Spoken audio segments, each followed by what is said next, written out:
سر شہباز شریف صاحب تو ابھی تک بھی قابل قبول ہیں. شاہد خاقان عباسی صاحب الیکشن تک قابل قبول تھے.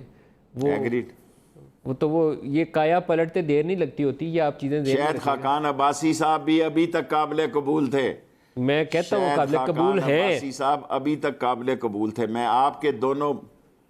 میں دونوں کی باتوں سے اتفاق کرتا ہوں. پر دستانے پہن کے جب گند میں نکل آئے ہیں تو میرا نہیں خیال کہ اب ان کے لیے کوئی گنجائش رہ گئی ہے. سر میرا بری ہو جائے نہ ہو یہ عدالت کا سر میرا خیال ہے گنجائش نکل آئے گی. فیصلہ نہیں ہے سر میں کہہ رہا ہوں گنجائش نکل آئے میں گی. قوم کو یہ بتانا چاہتا ہوں کہ یہ گورنمنٹ ٹو گورنمنٹ چیخ جو 25 نکل آئے گی آپ کی. اللہ تعالیٰ جو 25 جولائی 2013 کو قابل دیکھیں قبول اگر تھے. اینکر حضرات اس قسم کی خواہشیں رکھیں گے.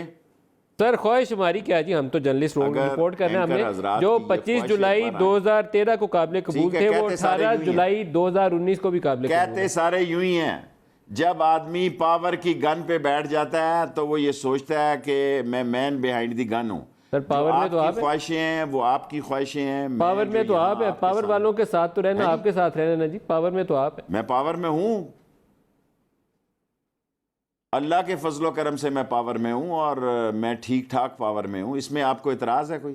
سر میں تو خوش ہوں. کوئی اعتراض ہے تو بتائیں. میں بہت خوش ہوں. آپ کی وجہ سے تو میں پاور میں نہیں ہوں. ہاں شکر ہے. میری وجہ سے پاور میں نہیں ہوں. میری وجہ سے نہ کوئی آتا ہے نہ جاتا ہے. وہ یہ اور فیکٹرز میٹر کرتے ہیں. آپ کو پرفارم کرنا پڑتا ہے. دیٹ از دی مین ڈیسائیڈنگ صحیح بات ہے. Thank you very much. Thank you very much. تو thank you very much if you think so.